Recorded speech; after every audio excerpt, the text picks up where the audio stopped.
എല്ലാ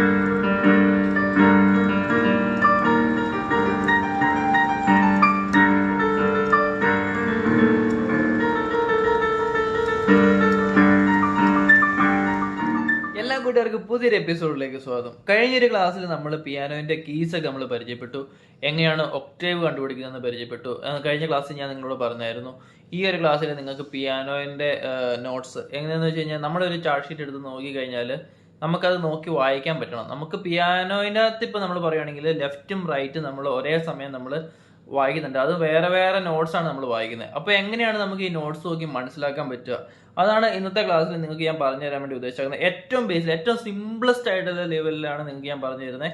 അപ്പോൾ നിങ്ങൾ ഫസ്റ്റ് ഇതൊന്ന് കണ്ടു നോക്ക്. ഇത് നോക്കിക്കഴിഞ്ഞിട്ട് ഞാൻ കൃത്യമായിട്ട് നിങ്ങൾക്ക് ഇതെങ്ങനെയാണ് ചാർട്ട് ഷീറ്റിൽ എങ്ങനെയാണ് നമുക്കിത് വായിക്കാൻ പറ്റുക എന്നുള്ളതിനെ പറ്റി ഞാൻ പറഞ്ഞു തരാം. പക്ഷേ ഇന്നത്തെ ക്ലാസ്സിൽ എങ്ങനെയാണ് ഒരു ലെറ്റർ നമുക്ക് പിയാനോൻ്റെ കീയിൽ റൈറ്റ് ഹാൻഡിൽ നമുക്ക് എങ്ങനെയാണ് വായിക്കുന്നത്, അതുപോലെ ലെഫ്റ്റ് കീയിൽ നമുക്ക് എങ്ങനെയാണ് വായിക്കേണ്ടത്, ഇത് ഏത് കീ ആണ് ഞെക്കേണ്ടത്, ഇതൊന്നും നിങ്ങൾക്ക് അറിയത്തുണ്ടാവില്ലായിരിക്കും.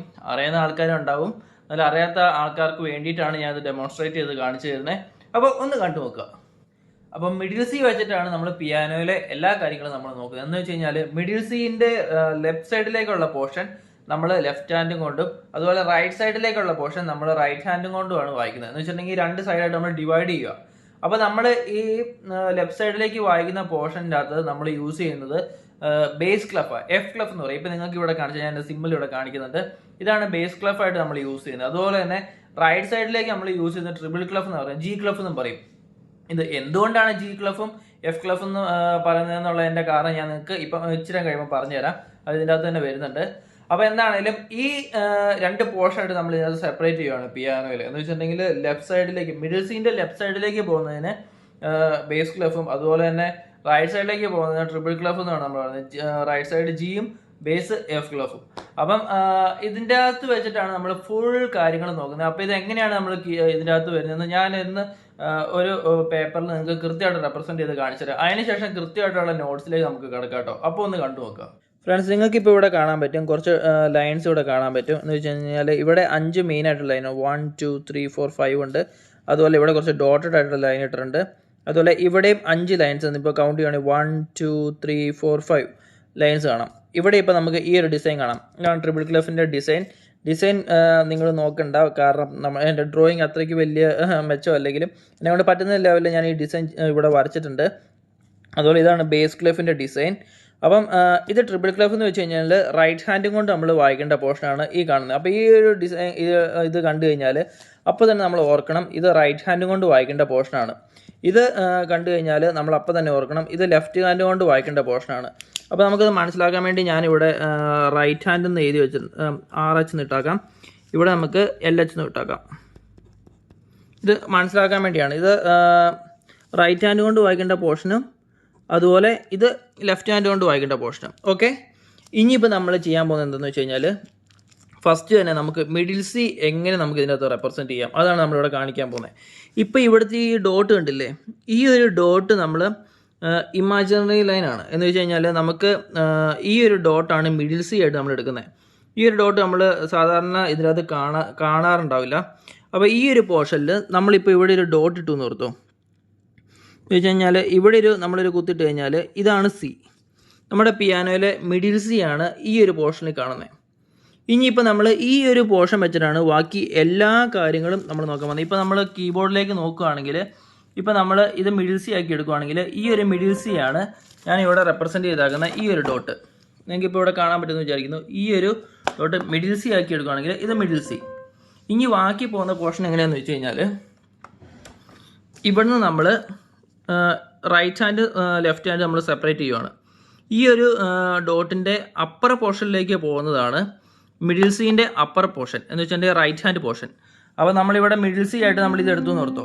ഇനിയിപ്പോൾ ഇതിൻ്റെ മുകളിലേക്ക് പോകുന്ന പോർഷനാണ് upper hand portion. Middle C നമുക്ക് കിട്ടി.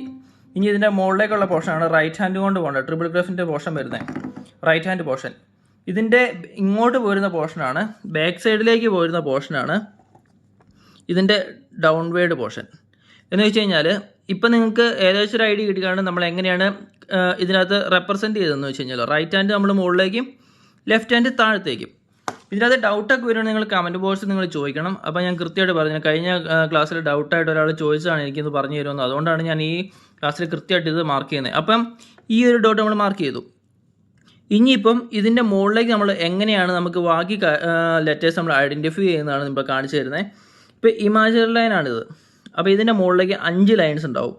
ഇപ്പോൾ നമുക്ക് നോട്ട്സിൽ ഇതിനകത്ത് സ്റ്റാർട്ട് ഷീറ്റിൽ നോക്കി വായിക്കുവാണെങ്കിൽ, അപ്പോൾ നമ്മൾ ഇമാജിനറി ലൈനിൻ്റെ തൊട്ട് മുകളിൽ ഈ ഒരു പോർഷനിൽ ഇവിടെ ഒരു ഡോട്ട് ഇട്ടു എന്ന് ഓർത്തോ. അപ്പോൾ ഈ ഡോട്ട് ഇടുന്നതിനൊക്കെ ഒരേ സ്റ്റൈലുണ്ട്. ഇതിപ്പോൾ നിങ്ങൾക്ക് മനസ്സിലാക്കാൻ വേണ്ടി മാത്രമാണ് ഞാനിങ്ങനെ ചെയ്തു തരുന്നത്. ഇതിപ്പോൾ സി ആണ്, ഓൾറെഡി നമുക്ക് മനസ്സിലായി. അപ്പോൾ ഇതിൻ്റെ തൊട്ട് മുകളിൽ നമ്മൾ ഡോട്ട് ഇടുക എന്ന് വെച്ച് കഴിഞ്ഞാൽ ലൈനേലല്ല, ഈ ഇമാജിനറി ലൈനിൻ്റെയും ഇതിൻ്റെയും നടുക്ക് സെൻറ്ററിലായിട്ട്. ഇത് കൃത്യം എങ്ങനെയാണ് ചാർട്ട് ഷീറ്റിൽ വരുന്നത് നിങ്ങൾക്ക് പറയാം. ഇത് മനസ്സിലാക്കാൻ വേണ്ടിയിട്ട് മാത്രമാണ് ഞാനിങ്ങനെ പറഞ്ഞു തരുന്നത്. അപ്പോൾ ഇവിടെ നമ്മളൊരു ഡോട്ട് ഇട്ട് കഴിഞ്ഞാൽ അതിപ്പോൾ ഈ ഇതാണ് നമ്മൾ മിഡിൽ സി ആയിട്ട് എടുത്താക്കുന്നത്. മിഡിൽ സിൻ്റെ തൊട്ട് അപ്പർ നോട്ടായിട്ട് വരും, പക്ഷേ ഡി. അപ്പോൾ ഈ ഡി എന്ന് പറഞ്ഞ നോട്ടാണ് നമ്മൾ ഈ ഇമാജിനറി ലൈനിൻ്റെയും ഈ മെയിൻ ലൈനിൻ്റെയും ഇവിടെ സെൻട്രലായിട്ട് നടുക്കായിട്ട് ഇട്ടാക്കുന്നത്. ഇനിയിപ്പോൾ നമ്മൾ കൃത്യം ഈ ലൈനിലൊരു ഡോട്ട് ഇട്ടു. ഇവിടെ ഈ ഒരു ഡോട്ട് നമ്മൾ ലൈനയിൽ ഇട്ട് കഴിഞ്ഞാൽ ഇതിപ്പോൾ നമുക്ക് റെപ്രസെൻറ്റേഷൻ വരുന്നത് ജസ്റ്റ് ഒരു കട്ടയും കൂടെ കയറി ഈ. ഇപ്പോൾ നമുക്ക് ഇതാണ് ഇമാജിനറി ലൈനിൽ ഡോട്ട് വന്നു കഴിഞ്ഞാൽ സി, അതിന് തൊട്ട് മുകളിൽ എന്ന് വെച്ചിട്ടുണ്ടെങ്കിൽ ആ ലൈനിൻ്റെയും ഇതിൻ്റെ നടുക്ക് ഒരെണ്ണം വന്നു കഴിഞ്ഞാൽ ഡി ആയിട്ട് വരും. ഇനിയിപ്പം ലൈനയിൽ ഒരു ഡോട്ട് ഇട്ട് കഴിഞ്ഞാൽ ഇ ആയിട്ട് വരും. ഇപ്പോൾ നമ്മൾ റൈറ്റ് ഹാൻഡ് പോർഷനാണ്, നമ്മൾ ട്രിപ്പിൾ ക്ലെഫിൻ്റെ പോർഷനാണ് ഇപ്പോൾ പറഞ്ഞുകൊണ്ടിരിക്കുന്നത്. അപ്പോൾ നമ്മൾ ഇവിടെ ഡോട്ട് ഇട്ടു. ഇനിയിപ്പോൾ ഇതിൻ്റെയും നടുക്കായിട്ട് ഇവിടെ നമ്മളൊരു ഡോട്ട് ഇട്ടു. ഈ ഡോട്ട് ഇടുന്നതാണ് എഫ് എന്ന് വെച്ച് കഴിഞ്ഞാൽ ഇത് വരുന്നു. അപ്പോൾ ഇതെങ്ങനെയാണ് പോകുന്നതെന്ന് വെച്ച് കഴിഞ്ഞാൽ ഈ അപ്പർ പോർഷനിലേക്ക് നമ്മളിങ്ങനെ പോകുന്നു, ഒരേ ഡോട്ടും കയറി പോകുന്നത് നമ്മുടെ ഈ കീബോർഡിൽ നമ്മൾ ഒരേ നോട്ടും ഇങ്ങനെ കയറി പോകുന്നതിന് തുല്യമാണ്. അപ്പോൾ നമുക്ക് റൈറ്റ് ഹാൻഡിൽ എങ്ങനെയാണ് ഒരേ ഡോട്ട് ഇട്ട് കഴിഞ്ഞാലും കയറി പോകുന്നത് നമുക്ക് ഇപ്പം മനസ്സിലായി. ഇപ്പോൾ ഇത് ഇ ആയിട്ട് നമ്മൾ എടുത്തു. ഈ ഒരു പോർഷൻ ഇത് ഇ ആണ്. മിഡിൽ സി ഇവിടെ ഡോട്ട് ഇട്ടപ്പോൾ ഡി ആയി, ഇവിടെ ഇട്ടപ്പം ഇ ആയി. ഇനി ഈ 2 ലൈൻ്റെയും സെൻട്രലായിട്ട് നമ്മളൊരു ഡോട്ട് ഇട്ട് കഴിഞ്ഞാൽ ഇത് ഏതായി എഫ്. ഇനിയിപ്പോൾ ഈ ലൈനിൽ നമ്മൾ ഒരെണ്ണം മാർക്ക് ചെയ്ത് കഴിഞ്ഞാൽ ഇതേതായി ജി. ഇനി നമ്മൾ ഇവിടെ ഒരെണ്ണം മാർക്ക് ചെയ്ത് കഴിഞ്ഞാൽ അതേതായി എ. ഇനി നമ്മൾ ഇങ്ങോട്ട് കയറി പോകുമ്പം ഇപ്പം മനസ്സിലാക്കാൻ വേണ്ടി ഇങ്ങോട്ടിടാം. ഇതിപ്പോൾ ഏതായി ഇ എഫ് ജി എ. ഇവിടെ ഇടുവാണെങ്കിൽ ബി. ഇനി ഇവിടെ ഇടുവാണെങ്കിൽ പിന്നെ നമ്മൾ അപ്പർ ഒക്ടേവിലേക്ക് ഇങ്ങനെ പൊക്കോണ്ടിരിക്കുകയാണ്. അപ്പോൾ ഇവിടെ നമ്മൾ ഓർമ്മ കിട്ടും അതേതായി E F G A B C. പിന്നെ നമ്മൾ ഇവിടെ ഇട്ട് കഴിഞ്ഞാൽ ലൈനിലിട്ട് കഴിഞ്ഞാൽ ഡി. പിന്നെ ഇങ്ങനെ ഇട്ട് കഴിഞ്ഞാൽ ഓട്ടോമാറ്റിക്കായിട്ട് നമ്മൾ അപ്പർ ഒക്ടേവിലേക്ക് കയറി പോകണം. ഇതിപ്പോൾ നിങ്ങൾക്ക് മനസ്സിലാക്കാൻ വേണ്ടിയാണ് ഞാൻ ഇങ്ങനെ നോട്ട്സ് ഇങ്ങനെ മാർക്ക് ചെയ്താക്കുന്നത്. ഇങ്ങോട്ട് ലൈനില്ലാത്ത പറഞ്ഞാൽ ഇങ്ങോട്ട് കയറ്റി ഇട്ടുന്നുള്ളൂ. അപ്പോൾ നിങ്ങൾക്ക് ഇത് മനസ്സിലാകുന്നുണ്ടല്ലേ? ഇത് C D E F G A B C D E. ഇത് ഇനി ഓട്ടോമാറ്റിക്കായിട്ട് ഇവിടെ ഇട്ട് കഴിഞ്ഞാൽ എഫ്. അപ്പോൾ ഇത് ഇനി ഇങ്ങനെ കയറി പോവാണ്. ഇപ്പം നിങ്ങൾക്ക് മനസ്സിലായില്ലേ? ഇതാ സി ഡി എഫ് ജി എന്ന് ഞാൻ പറഞ്ഞു. C D E F G A B C. ഇതിങ്ങനെ നമ്മൾ ഒരേ മാർക്ക് ചെയ്യുന്നതനുസരിച്ച് ഇനിയിപ്പോൾ ഇതിൻ്റെ മുകളിലേക്ക് വരുന്നത് ലൈനൊക്കെ വരച്ചിട്ട് അതിൻ്റെ മുകളിലേക്ക് നമ്മൾ ഓട്ടോമാറ്റിക്കായിട്ട് ഡോട്ട് ഇട്ടിട്ടുണ്ടോ. ഇതാണ് ഏറ്റവും ബേസ് ആയിട്ട് നമുക്ക് മനസ്സിലാക്കാനുള്ള ലെവലിൽ. അപ്പോൾ ഇതിങ്ങനെ കയറി ഇങ്ങനെ പോവാം കേട്ടോ. ഇപ്പം നിങ്ങൾക്ക് റൈറ്റ് ഹാൻഡ് പോർഷൻ വായിക്കാനുള്ള സംഭവം. ഇപ്പം നമുക്ക് ഗിത്താർ വയലിൻ അങ്ങനെയുള്ള പോർഷനൊക്കെ എടുത്തു കഴിഞ്ഞാൽ ഈ ഒരു റൈറ്റ് ഹാൻഡ് പോർഷൻ മാത്രമേ നമുക്ക് കാണലുണ്ടാവുള്ളൂ. ഇപ്പോൾ നമുക്ക് റൈറ്റ് ഹാൻഡിലേക്കുള്ള അതിൻ്റെ സംഭവം എങ്ങനെയാണ് റീഡ് ചെയ്യുന്നത് നമുക്ക് മനസ്സിലായി. ഇനി നമുക്ക് ലെഫ്റ്റ് ഹാൻഡിലേക്ക് വരുവാണ്. ലെഫ്റ്റ് ഹാൻഡിലേക്ക് വരാൻ നേരത്തേക്ക് ഇമാജിനറി ലൈനാണ് സി. നമ്മൾ സി ആക്കി എടുത്തല്ലോ, ഇതാണ് സി. അപ്പോൾ സീൻ്റെ തൊട്ട് താഴെ നമ്മൾ ഒരു ഡോട്ട് ഇട്ട് കഴിഞ്ഞാൽ അത് എവിടെ വരും എന്ന് വെച്ചിട്ടുണ്ടെങ്കിൽ ലൈനേലല്ല, നമ്മൾ ഈ അപ്പർ നോട്ടിലേക്ക് ചെയ്ത പോലെ തന്നെ നമ്മൾ ഇവിടെ ഒരു ഡോട്ട് ഇട്ടു എന്ന് ഓർത്തോ. ആ ഡോട്ട് ഇട്ട് കഴിഞ്ഞാൽ നമ്മൾ ഇത് മിഡിൽ സി ആക്കിയല്ലേ എടുത്തേക്കുന്നത്. മിഡിൽ സീൻ്റെ തൊട്ട് താഴത്തെ നോട്ടിലേക്കാണ് വരുന്നത്, കണ്ടില്ലേ?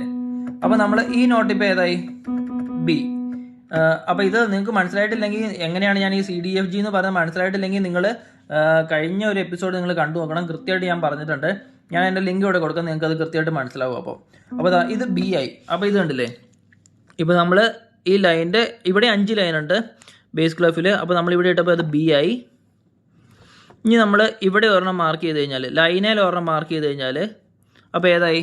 ബീൻ്റെ തൊട്ട് താഴെ വരുന്ന നോട്ട് ഏതായി? എ. അപ്പോൾ എ ആണ് നിങ്ങൾക്കിപ്പോൾ ഇവിടെ കാണാൻ പറ്റുന്നത്. ഇതാ ഇത് എ. ഞാനിവിടെ മനസ്സിലാക്കാൻ വേണ്ടി ഇവിടെ എ എന്നും കൂടി എഴുതുന്നുണ്ട്. ഇനിയിപ്പോൾ നമ്മൾ ഇവിടെ ഒരു മാർക്ക് ചെയ്തു, ഇതിപ്പോൾ ഏതായി? ജി. ഇനി ഞാൻ ഇവിടെ മാർക്ക് ചെയ്താൽ അത് ഏതായി? എഫ്. ഇനി ഇവിടെ മാർക്ക് ചെയ്ത് കഴിഞ്ഞാൽ അത് ഇ. ഇനി ഇവിടെ മാർക്ക് ചെയ്ത് കഴിഞ്ഞാൽ അത് ഏതായി? ഡി. ഇവിടെ മാർക്ക് ചെയ്ത് കഴിഞ്ഞാൽ അത് ഏതായി? സി. ഇനി ഇവിടെ മാർക്ക് ചെയ്ത് കഴിഞ്ഞാൽ തിരിച്ച് റിട്ടേൺ, പിന്നെ ബി ആയി. പിന്നെ ഇവിടെ മാർക്ക് ചെയ്ത് കഴിഞ്ഞാൽ ഏതായി? എ. ഇവിടെ മാർക്ക് ചെയ്താൽ ഏതായി? ജി. അപ്പോൾ നമുക്ക് ഇവിടെ നിന്ന് ഒരു കാര്യം മനസ്സിലാക്കാം. നമ്മുടെ ബേസ് ക്ലഫിൻ്റെ ഏറ്റവും ലാസ്റ്റത്തെ ലൈൻ വരുന്നത് ജി ആണ്. അതുപോലെ തന്നെ നമ്മുടെ ട്രിപ്പിൾ ക്ലഫിൻ്റെ ഏറ്റവും ലാസ്റ്റത്തെ ലൈൻ വരുന്നത് ഇ ആണ്. അപ്പോൾ നമ്മൾ ഈ ഒരു നോട്ട് നോക്കിയിട്ട് നമ്മൾ ലെഫ്റ്റ് ഹാൻഡ് വായിക്കാൻ പോയി കഴിഞ്ഞാൽ ഒരിക്കലും ശരിയാവില്ല. എന്ന് വെച്ചിട്ടുണ്ടെങ്കിൽ 2 ഹാൻഡിലെയും വേറെ വേറെ നോട്ട്സാണ് നമ്മൾ ഫോളോ ചെയ്യുന്നത്. ഇത് ഗിത്താറിനും വയലിനും അങ്ങനെയുള്ള ഇൻസ്ട്രുമെൻറ്റ്സ്, സിംഗിൾ ഹാൻഡിൽ യൂസ് ചെയ്യുന്ന ഇൻസ്ട്രുമെൻറ്റ്സിന് നമുക്ക് ഈ ഒരു സംഭവം ഉണ്ടാവില്ല. ഇത് നമ്മൾ ഡബിൾ ഹാൻഡ് ഡബിൾ നോട്ട്സ് വായിക്കുന്ന കാരണമാണ് നമുക്ക് 2 സെപ്പറേറ്റ് നോട്ട്സ് വരുന്നത്. അപ്പോൾ നിങ്ങൾക്ക് ഇപ്പോൾ ഇവിടെ മനസ്സിലായെന്ന് തോന്നുന്നു എങ്ങനെയാണ് റൈറ്റ് ഹാൻഡിലേക്ക് പോകുന്നതിൻ്റെയും ഇങ്ങോട്ട് പോകുന്നതിൻ്റെയും ഇത് മനസ്സിലായി. ഇപ്പോൾ നമുക്ക് ലെഫ്റ്റ് ഹാൻഡിലേക്കുള്ള ഒരു നോട്ട് കിട്ടി, പക്ഷെ നമുക്ക് ഇത് വായിക്കാൻ അറിയത്തില്ലെങ്കിലും കുഴപ്പമില്ല. ജസ്റ്റ് ഈ ഇമാജിനറി ലൈൻ ആയിട്ട് എടുക്കുക. നമ്മളിപ്പോൾ ഈ ഒരു ലൈൻ കണ്ടില്ല, 5 ലൈൻ ഉണ്ടാവുള്ളൂ. അതിൻ്റെ മുകളിലേക്ക് ഒരു പോർഷൻ ഇമാജിനറി ലൈൻ ഇട്ടിട്ട് സി എടുക്കുക, അതിൻ്റെ തൊട്ട് താഴെ ബി ആക്കി എടുക്കുക. ലൈനിൽ വരുമ്പോൾ പിന്നെ ഇങ്ങനെ ഓട്ടോമാറ്റിക്കായിട്ട് ലൈനിലേക്ക് വരുന്നതനുസരിച്ച് ജസ്റ്റ് ഇങ്ങനെ പുറകോട്ട് നോക്കി എടുത്താൽ നമുക്ക് കൃത്യമായിട്ട് അതിൻ്റെ നോട്ട്സ് കിട്ടും. അപ്പോൾ നിങ്ങൾക്ക് ഇത് മനസ്സിലായെന്ന് തോന്നുന്നു. ഇപ്പോൾ ഞാൻ പ്രോപ്പറായിട്ടുള്ള നോട്ട്സ് നിങ്ങൾക്ക് കാണിച്ചു തരാം. അപ്പോൾ ഇതാണ് കൃത്യമായിട്ട് നമ്മുടെ പിയാനോയിൽ നമുക്കിപ്പോൾ നോക്കുവാണെങ്കിൽ ട്രിപ്പിൾ ക്ലഫ് ഇങ്ങനെ കാണാൻ പറ്റും. അതുപോലെ ബേസ് ക്ലഫിൻ്റെ ഇതിങ്ങനെ കാണാൻ പറ്റും, സൈന്. അതുപോലെ തന്നെ നമുക്ക് ഇതിനകത്ത് 5 ലൈൻസ് ഇവിടെ കാണാൻ പറ്റും. ഇതിപ്പോൾ ഒരേ കീസ് നമുക്ക് കൃത്യമായിട്ട് മാർക്ക് ചെയ്തിട്ടുണ്ട്. ഇപ്പം ഞാൻ പറഞ്ഞില്ലേ ഇമാജിനറി ലൈൻ എന്ന് പറഞ്ഞാൽ ഡോട്ട് ഇട്ട് കാണിച്ചാൽ അതാണിത്. ഇത് സി ആയിട്ട് വരും, മിഡിൽ സി. കണ്ടോ ഇവിടെ മിഡിൽ സി എന്ന് ഇവിടെ കാണിക്കുന്നുണ്ട്, മിഡിൽ. അപ്പോൾ അതാ ഈ ഒരു പോർഷനാണ് നമ്മൾ സി ആയിട്ട് എടുത്തത്. ഇതിപ്പോൾ നിങ്ങൾക്ക് ഞാൻ കൃത്യമായിട്ട് മനസ്സിലാക്കാൻ വേണ്ടി എടുത്തതാണ്. ഇത് സി. ഇനി ഇതിൻ്റെ തൊട്ട് മുകളിൽ കണ്ടില്ലേ ഈ ലൈൻ്റെയും ഈ ലൈനിലല്ല, ലൈൻ്റെ തൊട്ട് താഴെയായിട്ട് മിഡിലായിട്ട് ഇവിടെ ഇങ്ങനെ മാർക്ക് ചെയ്താക്കുന്നു. ഈ ഒരു പോർഷനാണ് ടി. ഇതിങ്ങനെ മുകളിലേക്ക് ഇങ്ങനെ കയറി പോയിക്കൊണ്ടിരിക്കുകയാണ്. കണ്ടില്ലേ C D E F G A B C D E F G എന്ന് പറഞ്ഞിങ്ങനെ പോയിക്കൊണ്ടിരിക്കുകയാണ്. അതുപോലെ തന്നെ ഇവിടുന്ന് താഴത്തേക്ക് വരുന്ന ബേസ് പോർഷനിലേക്ക് വരുന്ന പോർഷനാണ് ഈ കാണിച്ചാക്കുന്നത്. കണ്ടില്ലേ ഇതിൻ്റെ തൊട്ട് മുകളിൽ ബി, പിന്നെ എ, കണ്ടോ ഇങ്ങനെ സെൻറ്ററിൽ ഇട്ടാക്കുന്നത്, ജി ഡോട്ട് ഇട്ടാക്കുന്നത്, ഇങ്ങനെ താഴത്തേക്ക് വന്നുകൊണ്ടിരിക്കുകയാണ്. അപ്പോൾ ഇതാണ് പിയാനോൻ്റെ നോട്ട്സ് മനസ്സിലാക്കുന്ന ഒരു രീതി. അപ്പോൾ കൂട്ടുകാരെ നിങ്ങൾക്ക് ഇത് മനസ്സിലായെന്ന് ഞാൻ വിചാരിക്കുന്നു. ഇതിപ്പോൾ ഞാനിപ്പോൾ എന്താ ചെയ്തതെന്ന് വെച്ച് കഴിഞ്ഞാൽ ജസ്റ്റ് എങ്ങനെയാണ് നമ്മുടെ ലെഫ്റ്റ് ഹാൻഡിൽ നമുക്ക് സി ഡി എഫ് ജി എന്നുള്ള പോർഷൻ നമ്മൾ എങ്ങനെ വായിക്കുന്നു, അതുപോലെ തന്നെ റൈറ്റ് ഹാൻഡിലേക്കുള്ള ഒരു പോർഷൻ നമ്മൾ എങ്ങനെ നോട്ട്സ് നോക്കി മനസ്സിലാക്കാൻ പറ്റുന്നു എന്നാണ് കൊടുത്തേക്കുന്നത്. ഇതിനി ഒരുപാട് ഇതിനകത്ത് വരുന്നുണ്ട്. എന്ന് വെച്ച് കഴിഞ്ഞാൽ ഷാർപ്പുകൾ വരുമ്പം ഒരേ സ്കെയിൽ, ഇതിപ്പോൾ സി മേജറിൻ്റെ അത് വന്നു കഴിഞ്ഞാൽ ഇങ്ങനെ വരും, എഫിൽ വന്നു കഴിഞ്ഞാൽ എങ്ങനെ വരും, ജിയിൽ വന്നു കഴിഞ്ഞാൽ എങ്ങനെ വരും, അതിനകത്ത് നാച്ചുറൽ ഷാർപ്പുകളൊക്കെ വരുന്നുണ്ട്. അതുപോലെ തന്നെ ഒരുപാട് വേരിയേഷനുകൾ വരുന്നുണ്ട്. ഇപ്പം നമ്മൾ നോട്ട് നോക്കിയിട്ട് ലെറ്റേഴ്സ് എങ്ങനെ മനസ്സിലാക്കാമെന്ന് മാത്രമാണ് നിങ്ങൾക്ക് ഞാൻ പറഞ്ഞു തന്നേക്കുന്നത്. ഇനിയിപ്പോൾ അടുത്തൊരു ക്ലാസ്സിൽ സിമ്പിളുകൾ നോക്കിയിട്ട് എന്ന് വെച്ചിട്ടുണ്ടെങ്കിൽ എങ്ങനെയാണ് 1 കൗണ്ട് 2 കൗണ്ട് 3 കൗണ്ട് 4 കൗണ്ട് എങ്ങനെയാണ് ഒരേ കൗണ്ടുകൾ. ഇപ്പം നമ്മൾ ഒരു മാർക്ക് ചെയ്ത് കഴിഞ്ഞാൽ ഒരു സിമ്പിളായിട്ടാണ് മാർക്ക് ചെയ്യുന്നത്, അതിന് കുറേ വ്യത്യാസങ്ങളുണ്ട്. ഇത് എത്ര കൗണ്ട് നമ്മൾ ഹോൾഡ് ചെയ്യണം, അങ്ങനെയൊക്കെ വരുന്ന ഒരുപാട് പോർഷനുകൾ ഇതിനകത്തുണ്ട്. അപ്പോൾ അടുത്തൊരു ക്ലാസ്സിൽ ഇത് എങ്ങനെയാണ് കൗണ്ട് ചെയ്തത് എന്ന് വെച്ച് കഴിഞ്ഞാൽ എന്താണ് ഹാഫ് നോട്ട്, ഹോൾ നോട്ട്, അതുപോലെ തന്നെ dotted half note, quarter note, ഇതൊക്കെ അങ്ങനെയുള്ള നോട്ടുകളൊക്കെ അടുത്ത ക്ലാസ്സിൽ ഞാൻ പറഞ്ഞു തരാൻ വേണ്ടി, കാരണം ഇത് കുറച്ച് ഒരു ലെന്ത് ആയിട്ട് പോയെന്ന് വിചാരിക്കുന്നു. എന്താണെങ്കിലും പക്ഷേ നിങ്ങൾക്ക് ഇത് മനസ്സിലായെന്ന് ഞാൻ വിചാരിക്കുന്നുണ്ട്. എന്താണെങ്കിലും നല്ലൊരു എപ്പിസോഡായിട്ട് അടുത്ത ക്ലാസ്സിലേക്ക് നിങ്ങളുടെ അടുത്തേക്ക് ഞാൻ വരുന്നതായിരിക്കും.